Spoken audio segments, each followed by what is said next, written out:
Horas, salam reformanda Masiha Holongan. Selamat pagi, Bapak Ibu dan kaum muda yang dikasihi oleh Tuhan Yesus Kristus.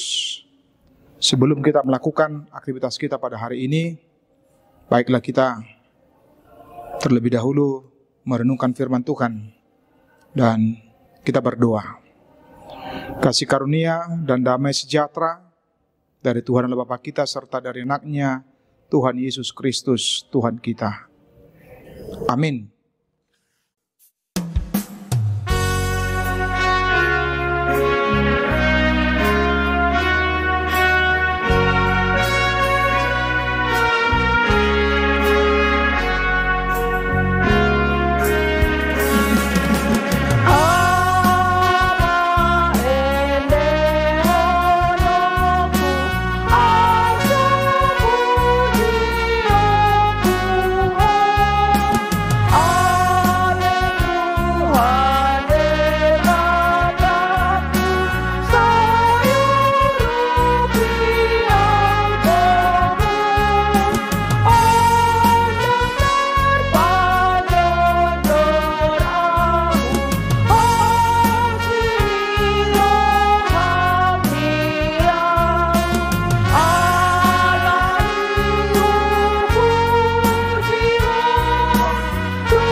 Firman Tuhan yang menyapa kita pada hari ini dari Jumat tanggal 11 Juli 2025 terambil dari surat Paulus kepada jemaat yang ada di Kolose, yaitu Kolose 3 ayat 16. Demikian bunyi firman Tuhan buat kita.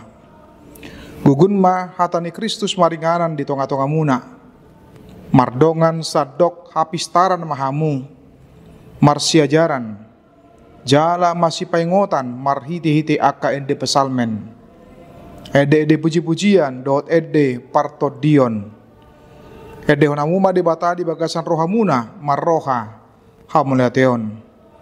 Hendaklah perkataan Kristus diam dengan segala kekayaannya di antara kamu, sehingga kamu dengan segala hikmat mengajar dan menegur seorang kan yang lain, dan sambil menyanyikan mazmur dan puji-pujian dan nyanyian rohani, kamu mengucap syukur kepada Allah di dalam hatimu. Demikian bunyi firman Tuhan buat kita. Saudara-saudari, Bapak Ibu dan kaum muda yang dikasihi oleh Tuhan Yesus Kristus, Paulus dalam nats ini melihat hubungan atau korelasi yang sangat kuat antara firman Tuhan dengan kehidupan orang yang percaya, yang menunjukkan bahwa sesungguhnya dalam kehidupan orang yang percaya itu tidak bisa terpisahkan dari firman Tuhan. Karena apa? Karena firman Tuhanlah yang akan menjadi kompas penunjuk arah dalam perjalanan kehidupan kita. Karena apa? Karena di tengah-tengah perjalanan kehidupan kita di dunia ini tidak terlepas dari berbagai pergumulan dan tantangan di tengah-tengah kehidupan kita. Karena itu firman Tuhan akan membentuk karakter kita, akan membentuk sifat kita ketika kita rajin untuk boleh membaca firman Tuhan. Nah, akan membentuk sikap dan tindakan kita setiap harinya. Sebab apa? Sebab dia sudah kita jadikan menjadi kompas penunjuk arah dalam perjalanan kehidupan kita. Apa yang boleh dan apa yang tidak, apa yang benar dan apa yang salah. Karena itulah Paulus dalam nats ini menyampaikan, hendaklah perkataan Kristus diam dengan segala kekayaannya di dalam kehidupan kita. Ketika kita rajin membaca firman Tuhan, maka akan membentuk kehidupan kita, membentuk pribadi kita menjadi apa? Menjadi orang yang berhikmat dalam mengajar dan juga berhikmat dalam menegur orang lain. Sebab segala sesuatunya dan semuanya kita letakkan atas dasar firman Tuhan. Dalam setiap kita melangkah, dalam setiap kita berpikir, dalam setiap kita akan melakukan aktivitas kegiatan, ketika senantiasa diterangi oleh firman Tuhan dalam kehidupan kita, maka kemudian hidup kita akan terarah dengan baik. Apalagi dalam nats ini ketika disebutkan, hendaklah perkataan Kristus diam dengan segala kekayaannya di antara kamu, sehingga kamu dengan segala hikmat mengajar dan menegur seorang akan yang lain.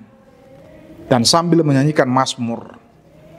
Sebab sering sekali kita tergoda menegur orang lain dengan sikap yang subjektif. Persoalan like dan dislike. Ketika kita tidak suka terhadap orang tersebut, maka kita dengan membabi buta menegur orang yang tidak kita sukai, yang telah melakukan kesalahan. Karena apa? Karena dasarnya bukanlah sebuah pertobatan, perubahan, tetapi dasarnya adalah karena kebencian.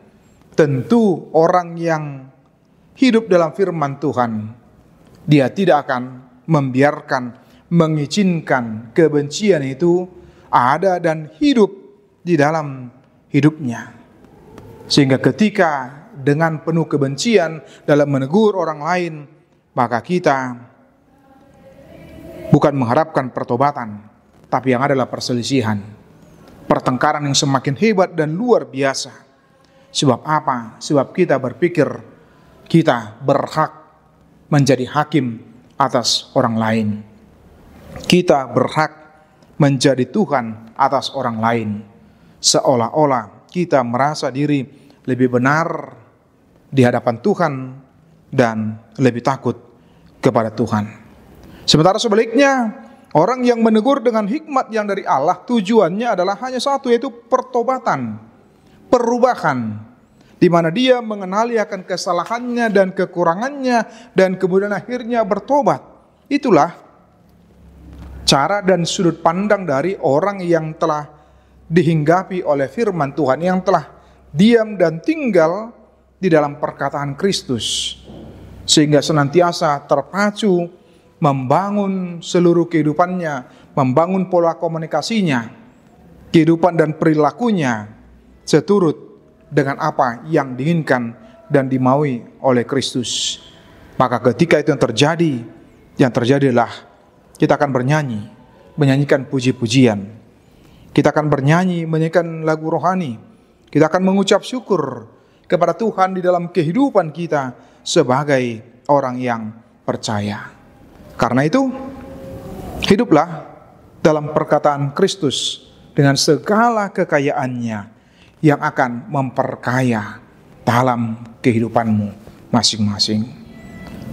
Tuhan Yesus memberkati kita semua. Amin. Bapa dalam surga, terima kasih di pagi hari ini kami telah disapa oleh firman-Mu yang boleh mengingatkan kami akan kekayaan firman-Mu dalam kehidupan kami. Biarlah firman-Mu itu senantiasa bekerja, berkarya di dalam kehidupan, dalam hati kami, sehingga kami menjadi orang-orang yang berhikmat, menjadi orang-orang yang gemar senantiasa memuji, memuliakan nama Tuhan. Berkati kami dalam satu hari ini, dalam setiap aktivitas dan kegiatan kami masing-masing. Amin.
Bapa kami yang di surga, dikuduskanlah namamu, datanglah kerajaanmu, jadilah kehendak-Mu di bumi seperti di surga. Berikanlah kami pada hari makanan kami yang secukupnya, dan ampunlah kami akan kesalahan kami, seperti kami juga mengampuni orang yang bersalah kepada kami. Dan janganlah membawa kami ke dalam pencobaan, tetapi lepaskanlah kami daripada yang jahat. Karena Engkau punya kerajaan dan kekuasaan dan kemuliaan sampai selama-lamanya. Amin. Anugerah Tuhan kita Yesus Kristus, serta kasih setialah Bapa dan persekutuan Roh Kudus yang memberkati dan menyertai kamu sekalian hari ini, esok, sampai selama-lamanya. Amin. Demikian renungan kita pagi ini. Selamat berkarya bagi Tuhan. Tetap semangat, tetap sehat. Salam Reformanda Masiha Holongan.